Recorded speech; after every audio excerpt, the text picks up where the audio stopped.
আসসালামু আলাইকুম ভিউয়ার্স, সবাইকে প্রতিদিনের হেসেল ঘরে আরও একবার স্বাগতম। আমাদের আজকের রেসিপি ডিম আলুর চপ। সারাদিন রোজা রাখার পর ইফতারি প্লেটে ছোলা পেঁয়াজের সাথে ডিম আলুর চপ থাকলে মন্দ হয় না। ডিম আলুর চপ পছন্দ করেন মোটামুটি সবাই, কিন্তু ঝামেলার ভয়ে অনেকে তৈরি করতে চান না। আজ করে দেখাবো একদম সহজভাবে কিভাবে পারফেক্ট ডিম আলুর চপ তৈরি করা যায়। সাথে থাকবে একদিন তৈরি করে 10 দিন সংরক্ষণের টিপস। আশা করছি আমাদের আজকের এই রেসিপি সকলের ভালো লাগবে। প্রথমে আমি 6-7টা গোল আলু সিদ্ধ করে ছিলে নিয়েছি।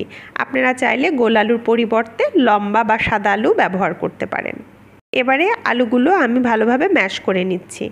তারপর তাতে দিয়ে দিচ্ছি 1 কাপ পেঁয়াজ বেরেস্তা, 1 টেবিল চামচ চিলি ফ্লেক্স, 1 টেবিল চামচ কাঁচামরিচ কুচি, হাফ চা চামচ রসুন বাটা ও হাফ চা চামচ আদা বাটা। এ দুটো অপশনাল, আপনারা চাইলে এ দুটো স্কিপ করতে পারেন।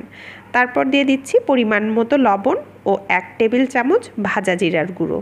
সবগুলো উপকরণ দিয়ে আমি খুব ভালোভাবে ম্যাশ করে আলুর একটা সফট ডো তৈরি করে নেব। আজকের ডিম আলুর চপে আমি কোনো তেল ব্যবহার করিনি, তবে আপনারা চাইলে সরিষার তেল ব্যবহার করতে পারেন। আমি একটি ডিম হার্ড বয়েল করে নিয়েছি, আর ডিমটাকে কিন্তু হার্ড বয়েলই করে নিতে হবে। তারপর ডিমটাকে আমি 4 টুকরো করে নিচ্ছি। যে আলুর পুরটা তৈরি করে রেখেছিলাম ওইখান থেকে অল্প অল্প করে তুলে নিচ্ছি এবং হাত দিয়ে চেপে একটু গর্তর মতো করে নিলাম। এইখানে আমি দিয়ে দিচ্ছি ডিমের একটি অংশ। চারি সাইড থেকে আলু দিয়ে ডিমের অংশটা ভালোভাবে ঢেকে দিতে হবে। এমনভাবে ঢাকতে হবে যাতে বাইরে থেকে ডিম দেখা না যায়। হাত দিয়ে চেপে চেপে খুব সুন্দর একটা শেপ করে নিয়ে আসতে হবে। আর এভাবেই কিন্তু আমি আমার প্রতিটা চপ বানিয়ে নিচ্ছি। এবারে চলে যাব চপগুলোকে কোট করতে। আমি একটি ডিম ভেঙে নিচ্ছি, তাতে দিয়ে দিচ্ছি পরিমাণ মতো লবণ ও সামান্য একটু ভাজা জিরার গুঁড়ো। ডিমগুলোকে একটু ফেটিয়ে নিচ্ছি। এবারে যে চপগুলো বানিয়ে রেখেছিলাম ডিমে দিয়ে দিচ্ছি, চামচের সাহায্যে নাড়িয়ে চাড়িয়ে ভালো চপের চারিদিকে যাতে ডিমটা ভালোভাবে লেগে যায়। এবারে ডিম থেকে তুলে আমি দিয়ে দেব ব্রেড ক্রামে। ব্রেড ক্রামে দিয়ে খুব ভালোভাবে কোট করে নিতে হবে। আপনারা চাইলে ব্রেড ক্রামে কোট করে এই অবস্থায় একটা এয়ারটাইট বক্সে করে সংরক্ষণ করে রাখতে পারেন এই ডিম আলুর চপ। আর প্রতিদিন ইফতারির আগে ফ্রিজ থেকে বের করে ভেজে পরিবেশন করতে পারেন। আজকের ডিম আলুর চপটাকে আমি মোট 2 বার কোট করে নিয়েছি। আর এই 2 বার কোট করে নিলে কিন্তু খুব সুন্দর উপর থেকে একটা ক্রিস্পি ভাব আসে। আবারও আমি ডিমে চুবিয়ে ব্রেড ক্রাম দিয়ে ভালোভাবে কোট করে নিচ্ছি।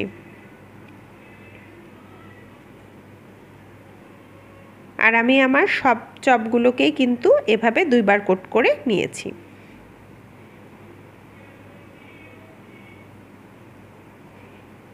এবারে চলে যাচ্ছি এই চপগুলোকে ভাজতে। চুলায় ফ্রাই প্যান বসিয়ে তাতে দিয়ে দিচ্ছি তেল। চুলার আঁচ মিডিয়াম লোর মাঝামাঝি রেখে তেলগুলো যখন একটু গরম হয়ে আসবে এক এক করে আমি দিয়ে দিচ্ছি ডিম আলুর চপগুলো। খুব আলতোভাবে চামচ দিয়ে নাড়তে হবে, এপিট ওপিট করে ভেজে নিতে হবে, একটু ধৈর্য ধরে সময় নিয়ে ভাজতে হবে।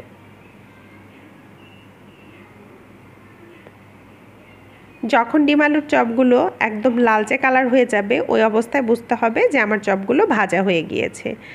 দেখতে পাচ্ছেন আমার চপ কিন্তু ভাজা হয়ে গেছে। আমি এক এক করে ডিম আলুর চপগুলো তুলে নিয়েছি। আমাদের আজকের এই ডিম আলুর চপগুলো কিন্তু আপনারা দেখেই বুঝতে পারছেন এটা কতটা পারফেক্ট হয়েছে। এই চপটি দেখতে যেমন লোভনীয় হয়েছে, খেতেও কিন্তু দুর্দান্ত স্বাদের হয়েছে। হোটেল থেকে কিনে আনা ডিম আলুর চপের থেকে কোনো অংশে কম নাই, বরং তার থেকে স্বাদ আরও বেশি হয়েছে। এখন নিশ্চয়ই আর কেউ ভয় পাবেন না, সহজেই আপনারা তৈরি করে নিতে পারবেন ডিম আলুর চপটি।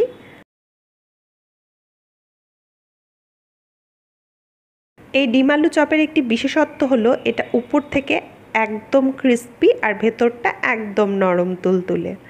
তো ভিউয়ার্স, আমাদের আজকের রেসিপি নিশ্চয়ই সবার ভালো লেগেছে। কেমন লেগেছে আমাদের কমেন্টস করে জানাবেন। সবাই ভালো থাকবেন।